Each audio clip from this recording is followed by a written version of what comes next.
acontece, a cura acontece, a libertação, ó Pai. Senhor, meu Deus, use o teu servo mais do que o Senhor tem usado, para a glória do teu santo nome. Amém, Jesus. Glória a Deus. Glória a Deus. Sobre a igreja com a paz do Senhor Jesus, amém? Amém. Glorificado o santo nome do Senhor Deus. Glória a Deus. Irmãos, a igreja pode assentar um instante, amém? Glória a Deus. Glória a Deus. Aleluia. Eu quero também saudar os que acompanham pela live. Que as bênçãos e a paz do Senhor entrem em sua casa e sua vida nesta noite. Irmãos, eu quero dar uma oportunidade para minha esposa. Graças a Deus, aleluia. Ela está aniversariando nesta noite. Amém? Vamos recebê-la com as palmas bem alegres ao Senhor.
O tema da campanha, amém?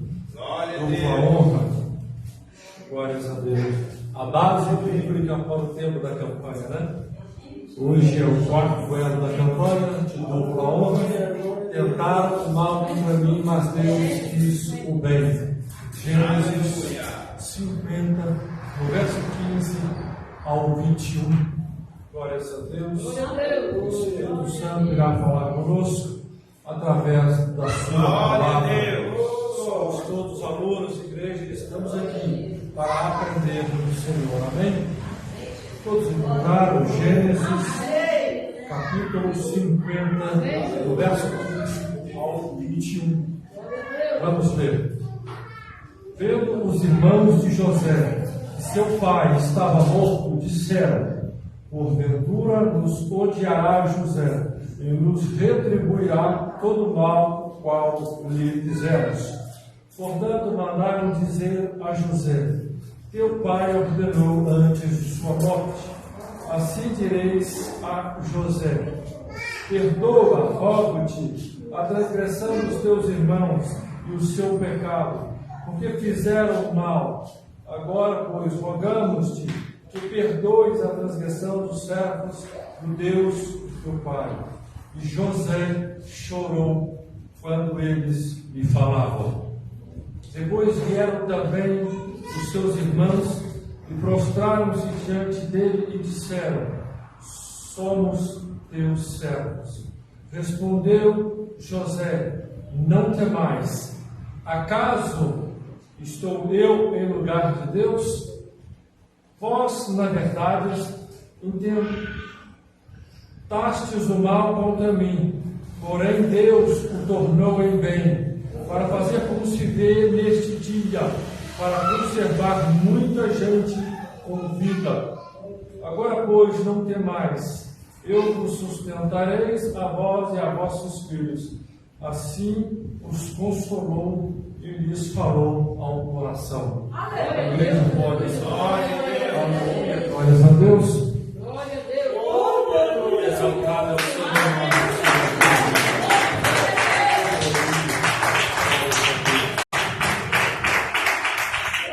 nome. Em primeiro lugar, eu quero agradecer a Deus por essa oportunidade. E a irmã Raquel, responsável pelo culto das irmãs, por este convite para trazer a palavra do Senhor esta noite.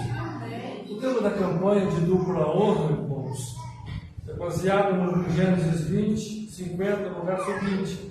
Vós, na verdade, intentastes mal contra mim, porém Deus o tornou em bem. Muito bonito, lindo, maravilhoso, esplêndido.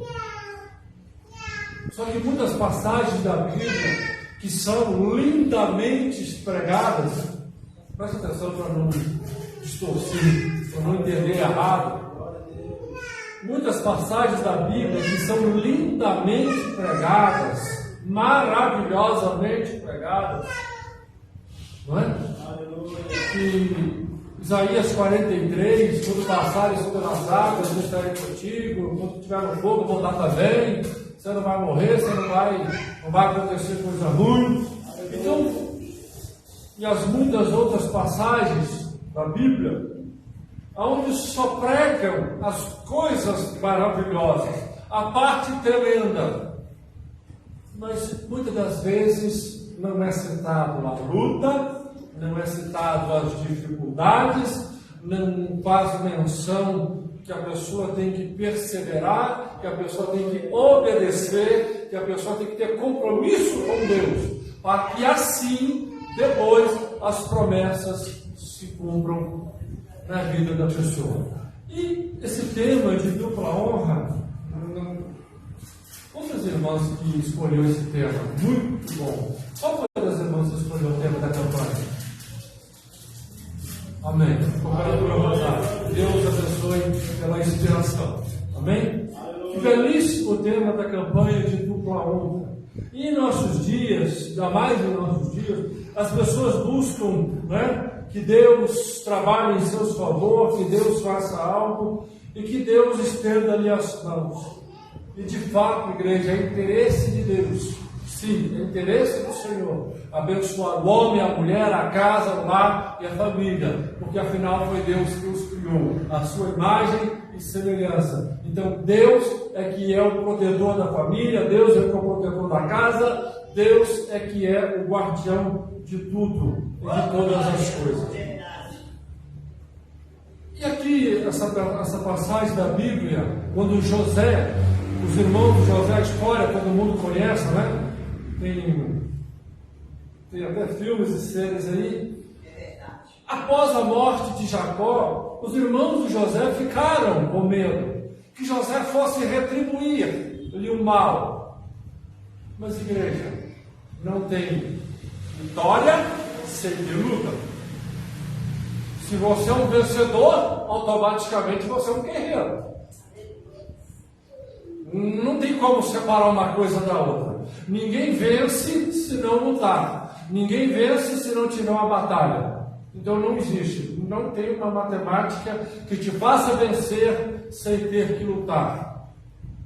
Muitas das vezes você não vai lutar erguendo os braços ou enfrentando fisicamente, mas vai ter que lutar no jejum, na oração, na consagração, em acreditar quando tudo estiver contra. Então você vai ter uma batalha espiritual, uma batalha interna com você, que aliás às vezes é pior do que uma batalha física, que às vezes, só para os irmãos entenderem, às vezes lutar pelo soco você ganha em 2 minutos, mas às vezes aquela batalha interna, aquela batalha de acreditar e insistir, que é longa, leva anos, e às vezes vai minando a esperança, a força, e às vezes o que era um guerreiro está prostrado hoje. Então, quando a Bíblia vai nos dizer de um povo vitorioso, de alguém que venceu, de alguém que é um campeão, aí só ressalta isso: os troféus, as medalhas, as conquistas, né? As glórias da pessoa, do mérito, mas não é retratado a luta, a dor, a batalha, as lágrimas, o desânimo, às vezes o fracasso. Ele, para ganhar hoje, ele perdeu lá atrás, não desistiu, continuou lutando, e aí conseguiu vencer hoje, mas perdeu ontem, e assim, isso não é citado. E essa passagem, irmão, de José, irmãos, quando Deus tem um propósito na vida de alguém, ou de uma nação, ou de um país, quando Deus tem um propósito e um plano, pega a passagem da Bíblia que você gosta, qualquer passagem da Bíblia que você gosta, cada um tem a sua, seja lá de Moisés, de Davi, de Sansão, de Elias, sei lá do que. Pega o que Deus fez na vida desses homens, mas medita não na conquista, não na vitória, na luta. Você vai entender aonde que o Senhor quer te preparar esta noite. Medita na luta, na dificuldade. Eu já disse que às vezes tem até um pôster, né, de redes sociais, que eu acho que é uma injustiça, uma covardia, que no caso se aplica a José, que ele dormiu escravo e acordou governador. E aí somem com 2 anos da vida de José. Pega 2 anos da vida de José, joga fora, 2 anos de luta, de perseguição, de perseverança, de insistência, de fé, de confiança em Deus, joga fora. E aí coloca que ele dormiu escravo e acordou governador. Uma covardia que fazem. E aqui, quando Jacó morre, os irmãos de José ficam preocupados e vai mandar mensageiros a José. José, ao ouvir os mensageiros dizer isso, José já começa a chorar. E mais tarde, quando vai se encontrar com seus irmãos, José diz essa frase aqui do verso 20, no verso 19, respondeu José: não temais, acaso estou eu no lugar de Deus? E no verso 20, irmãos, vós na verdade tentastes mal, mas Deus o tornou em bem. O que José estava dizendo aos seus irmãos é que tudo aquilo que aconteceu, de bom e de ruim, estava no plano e no propósito de Deus. E na verdade, os irmãos de José foram tão usados por Deus para cumprir os desígnios de Deus. Irmão, eles venderam José, eles colocaram José na cisterna, eles venderam, fizeram uma injustiça. E você diz que isso está nos planos, nos propósitos de Deus? Sim. Pega qualquer história da Bíblia, que Deus usou poderosamente, sei lá quem, que Deus moveu poderosamente a favor de quem e contra quem. Pega a luta. Quando Deus vai agir a favor de alguém, ou de alguma nação, ou de alguma casa, de alguma... nem o processo, às vezes, e na maioria das vezes, é doloroso, é sofrível, é angustiante, e o final, para quem vence, é glorioso. Aí sim é o sabor de mel.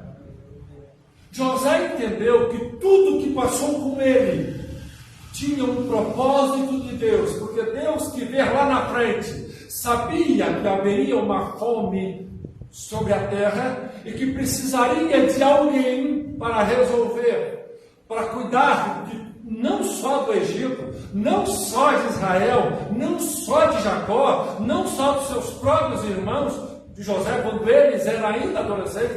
Deus quis ver tudo, todas as coisas. Olha quantos anos antes Deus estava contemplando. Então Deus já prepara, proporciona, e Deus queria usar tremendamente José. Mas o José, na barra da túnica de Jacó, não servia para Deus.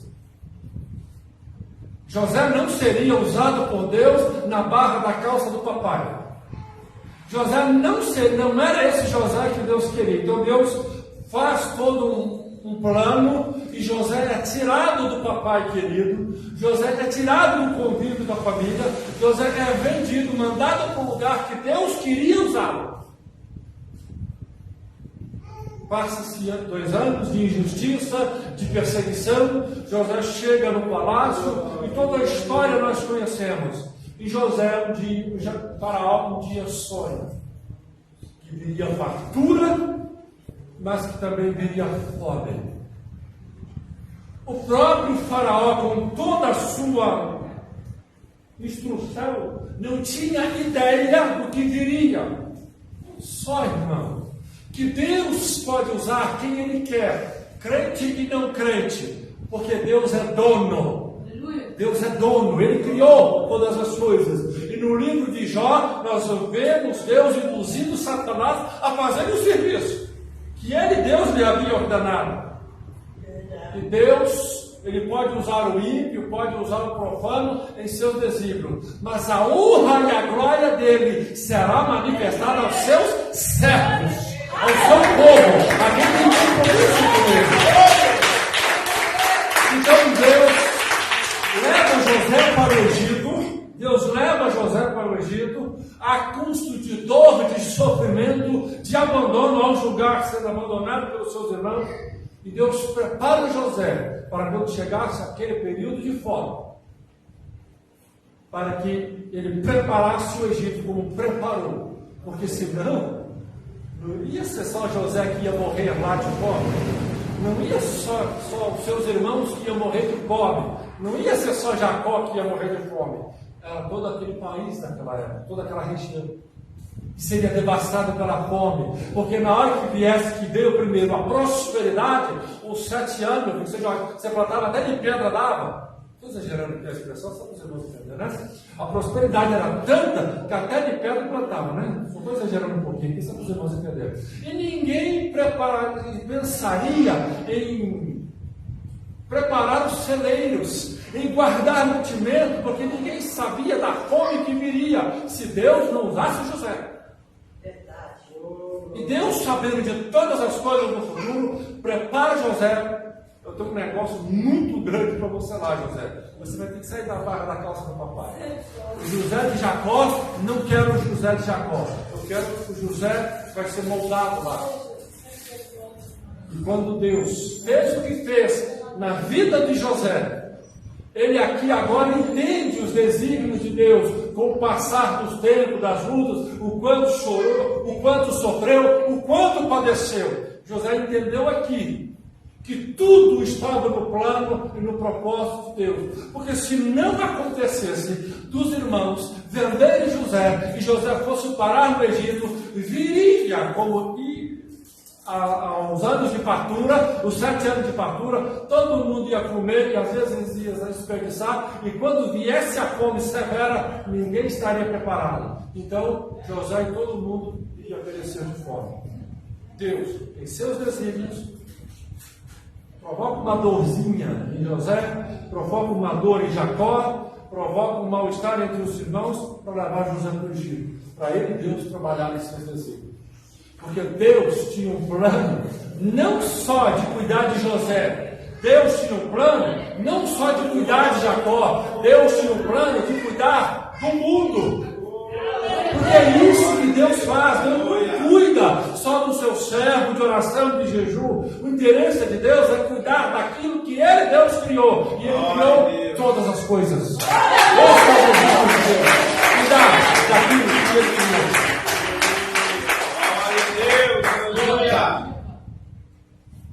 No mínimo 2 anos de sofrimento. Vamos acrescentar aqui pelo menos 3. E aí Faraó coloca José como primeiro-ministro. Faraó, sendo rei, coloca José como primeiro-ministro. E aí os irmãos vão ao Egito. Os irmãos de José não conhecem, não reconheceram José, mas José reconheceu. Não tem um ditado que diz assim, como é que é? Quem bate, esquece. Quem apanha, não, né? Pois é, José reconheceu seus irmãos. Os seus irmãos não. Por quê? Eles pensavam que José não estivesse morto. Eles pensavam que vendido como escravo, nem estivesse vivo mais.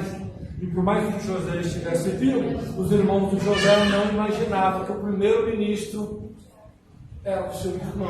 Então, por mais que olhasse ou houvesse uma semelhança, nunca que imaginaria que aquele primeiro-ministro era o seu irmão. Mas tudo aquilo, irmãos, era plano de Deus. Era plano de Deus. José, sem entender, José, sem perceber, mas confiando, e aqui está a lição, confiando no Deus em que ele servia. Não entendeu porque os seus irmãos o venderam, não entendeu porque foi caluniado pela esposa de Potifar, não entendeu porque ficou 2 anos, mas mesmo sem entender, ele continuou fiel ao seu Deus. Glória a Deus, aleluia. Não importasse aonde ele estivesse, ele sabia que quem lhe estava fazendo mal eram os seus irmãos. Estava doendo ali. Mas quando ele chega ao posto de primeiro-ministro, aí ele entendeu que se passava por Deus, que era plano de Deus, melhor dizendo, para que ele estivesse ali. Porque lá na barra da calça do papai Jacó, José era inútil aos planos de Deus. Lá no Egito, ele seria a principal ferramenta que Deus usaria. O mundo todo sabia, ficou sabendo, que por causa de um estrangeiro, o mundo pôde ser salvo da fome. O mundo daquela época pôde ser salvo da fome, porque um homem entendeu o que Deus lhe mostrou. E olha que Deus mostrou foi para Faraó, Deus não mostrou para José.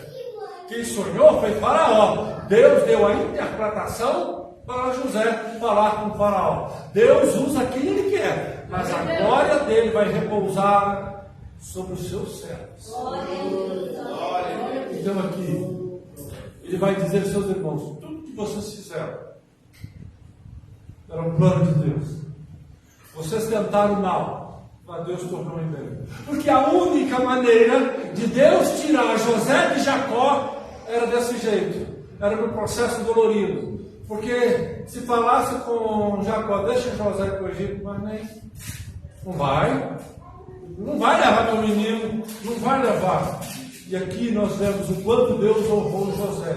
Mas irmãos, sendo injustiçado pelos seus irmãos, sendo injustiçado em um país estrangeiro, por nada ele largou a sua comunhão com Deus. Ele não abriu mão da comunhão com Deus. O que muitas pessoas hoje, e principalmente a geração de cristãos hoje, buscam que Deus honra, que Deus, Senhor, trabalha na minha vida, mostra para fulano que eu sou teu servo, mas ele não quer ser obediente a Deus, ele não quer ser fiel a Deus nas circunstâncias da luta, da adversidade.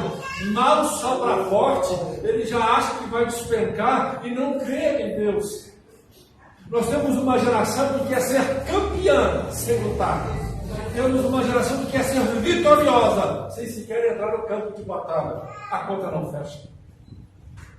Se está havendo uma grande luta sobre a sua vida, sobre a nossa vida, é a oportunidade que Deus está fazendo para que você se torne um campeão. Para isso você tem que estar na presença dEle, em comunhão com Ele, para você vencer essa batalha. Caso contrário, não tem como Deus honrar. Qualquer batalha do povo de Israel na Bíblia, o povo teve que ir para o campo de batalha. Até a batalha com Josafá, em que o povo não tinha arma, Deus fez o povo ir para o campo de batalha. Vai lá de roubar. O seu inimigo vai estar com espada, com lança, com flecha, e tu vai estar com as mãos levantadas me louvando. Mas Deus mandou o povo ir para a batalha. Nós temos uma geração de pessoas que querem vencer, mas não querem lutar. Eles querem a honra, mas não querem passar pelo processo que vão ser honrados. Os irmãos de José descobriram quem era José. José encontrou-se com seu pai Jacó. E depois que tudo aquilo passou, aquelas emoções, naquelas reuniões de família, cada um pôde entender que por mais que parecia mal, por mais que parecia dolorido, todos estavam nos planos de Deus para fazer com que Deus cuidasse. Não de José, não de Jacó, não de seus irmãos, de todo aquele mundo daquela época, porque a fome viria.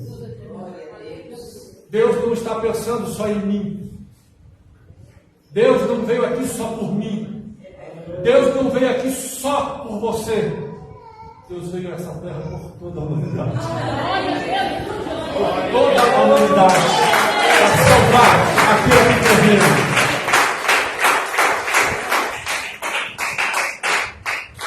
Então, se queremos receber de Deus uma honra ou vencer, nós temos que entender que as nossas lutas e as nossas dificuldades, os que são contra nós, muitas das vezes estão sendo muito mais usados por Deus do que aquele que está do nosso lado dando força. Porque é Ele que vai fazer a gente chegar onde Deus quer que a gente chegue. Porque eu já disse aqui uma vez, eu costumo dizer que tapinha nas costas não resolve a vida de ninguém. Tapinha nas costas não resolve o problema de ninguém. Tapinha nas costas, nós falamos dos amigos, daqueles que talvez fazem o papel de amigos, mas não são amigos. E dos inimigos que às vezes nos acusam, que está querendo derrubar, que fazem tudo para nos perseguir, eles nos mantêm alerta. Epa, aquele demônio está querendo me derrubar, deixa eu ficar dentro com ele. E nisso eu fico em alerta, não é? E no que fico em alerta eu consigo vencer, não é? Então o meu inimigo contribui para a minha vitória. O meu inimigo faz parte, os nossos inimigos faz parte do processo que Deus está fazendo para que nós venhamos vencer. Nunca pensaram nisso? Será que ninguém nunca pensou nisso? Não refletem? Porque muitas das vezes Deus usa as pessoas, Deus tem plano na nossa vida. Deus tem propósito nas nossas vidas, e a concretização desses propósitos e a realização desses propósitos não vai ser sabor de mel, não vai ser só bênção, não vai ser só vitória, vai ser dolorido, vai ser sofrido, vai ter muito ai, ai, ai, ui, ui, vai. Mas nós temos que entender esse processo e confiar em Deus, porque quando chegar o tempo de receber aquilo, quando formos aprovados, aí sim será maravilhoso. Aí sim será maravilhoso. Mas se nós não entendermos que temos que passar por lutas e dificuldades e vencer, não seremos campeões, não seremos vitoriosos, e não tem como Deus honrar. Não, Deus pega qualquer pessoa, qualquer ele, aquela pessoa que é aquilo, traficante, aquilo, não sei o que, não sei o que. Jesus liberta, transforma e o sangue de Jesus Cristo purifica. Mas quando aquela pessoa que é preguiçosa, a Bíblia manda, vai ter que a formiga. Provérbios 6,6.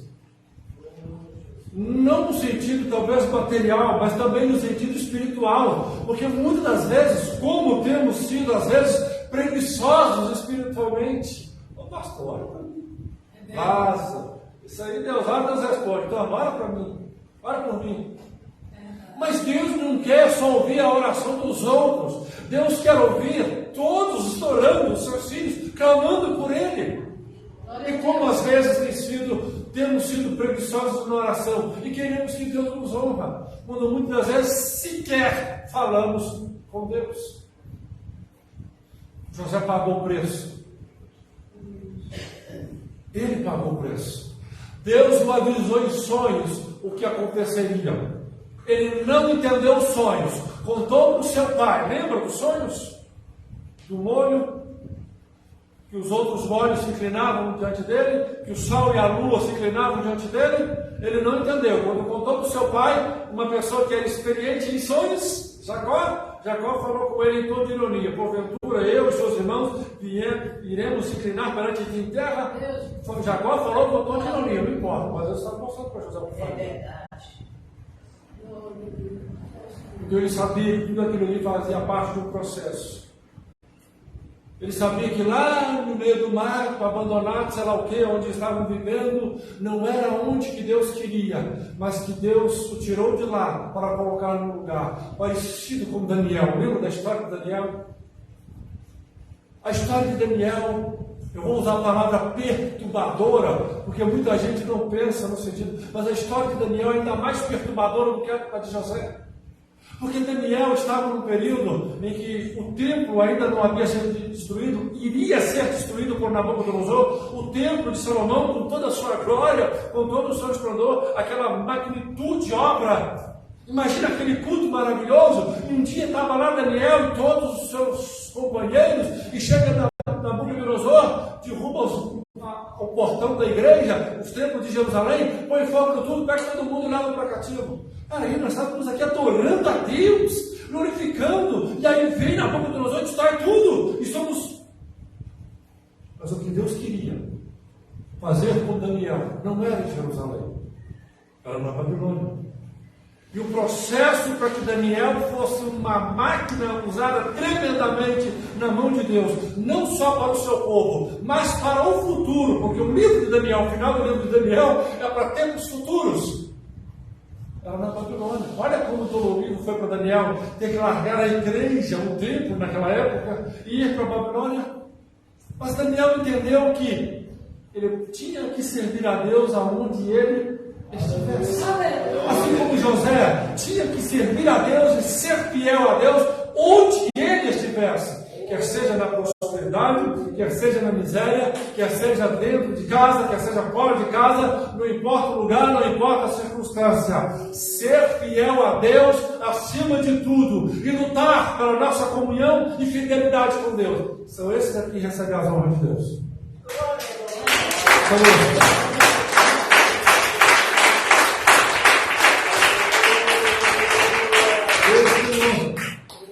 O Senhor sim pode muito honrar o seu povo, e o Senhor tem para isso, mas a gente tem que vencer, irmãos.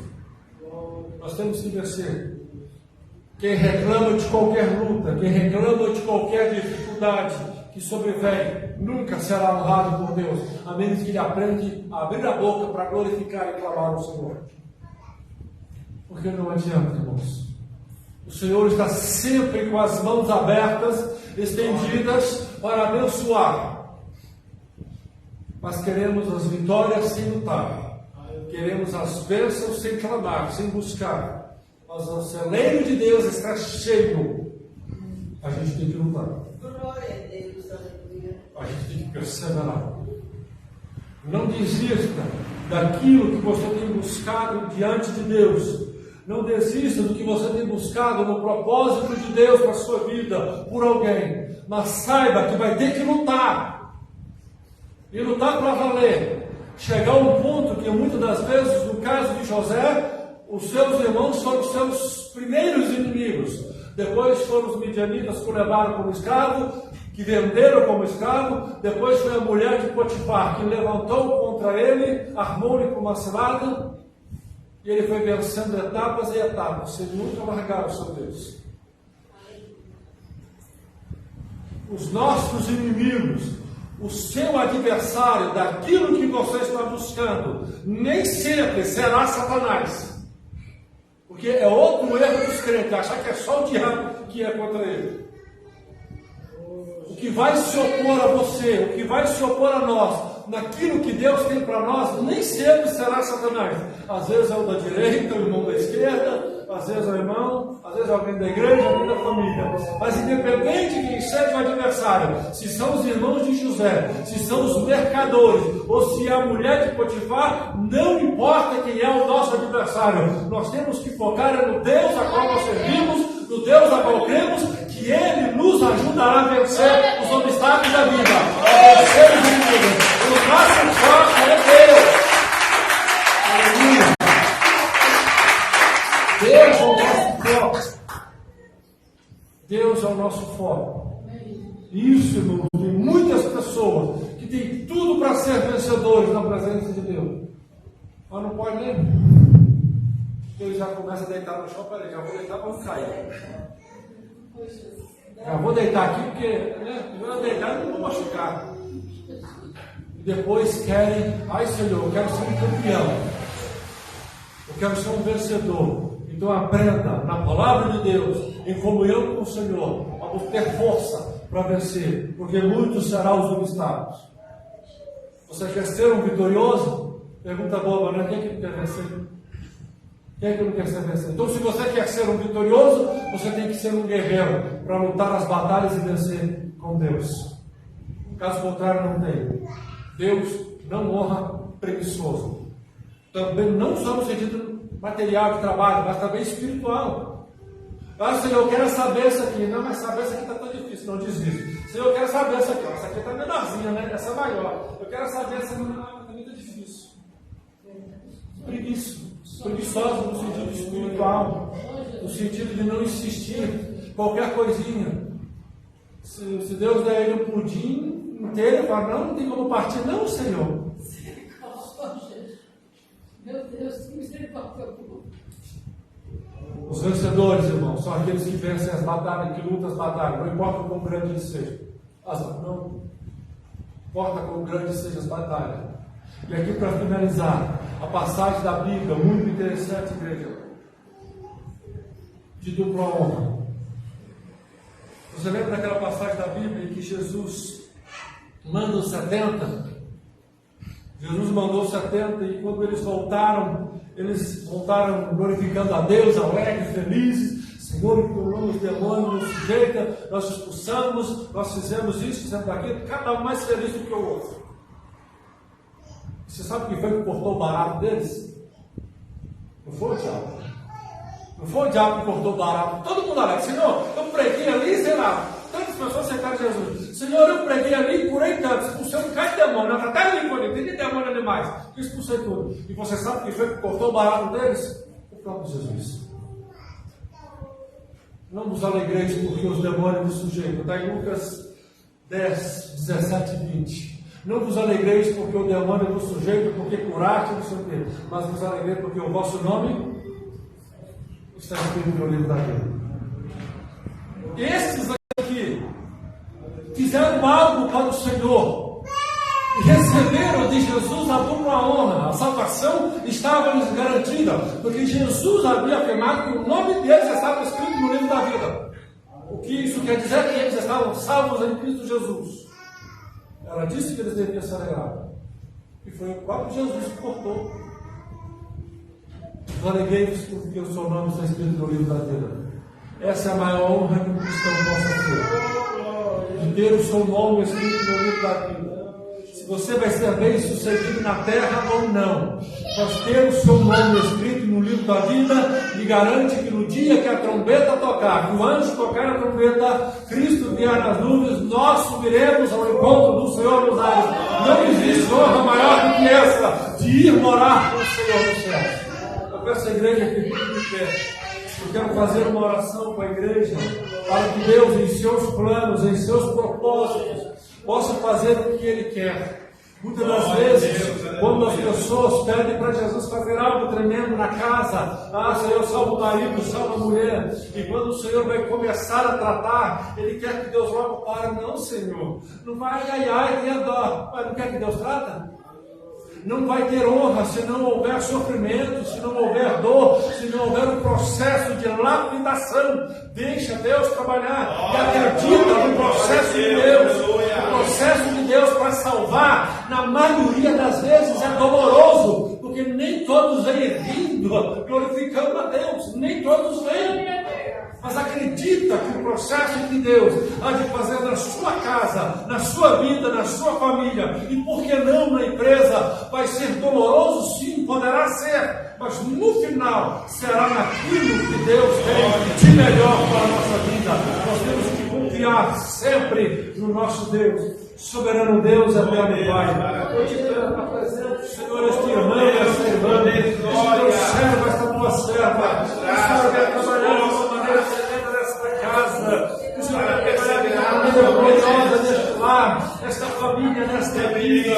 Senhor, entra com a tua providência nesta casa, entra com a tua providência neste lar, e teu agir, o teu mover, o teu transformar, o Senhor é tudo da graça e misericórdia, derrama as bênçãos, derrama a vitória, o Senhor quer transformar as vidas, operar um milagre nesta casa, nesta família. Jesus, meu Deus, dá irmão, dá essa irmã, para que tudo seja feito, que a força tua soberana vontade, nós possamos entender, Senhor, que está doendo agora, que estou dolorido agora, mas a vitória do Senhor está a caminho, a transformação está a caminho, o milagre está a caminho, porque o Senhor virá ao nosso encontro para socorrer o teu Deus. Nós vamos perseverar na tua presença, em gratidão e serviço, de obediência à tua palavra. Te agradeço, Pai, no nome de Jesus Cristo. Amém e amém, Senhor Jesus. Deus abençoe. Você que acompanhou pela live, fique na paz do Senhor. E até a próxima. Que Deus abençoe em nome de Jesus. Vamos receber a cooperadora Raquel.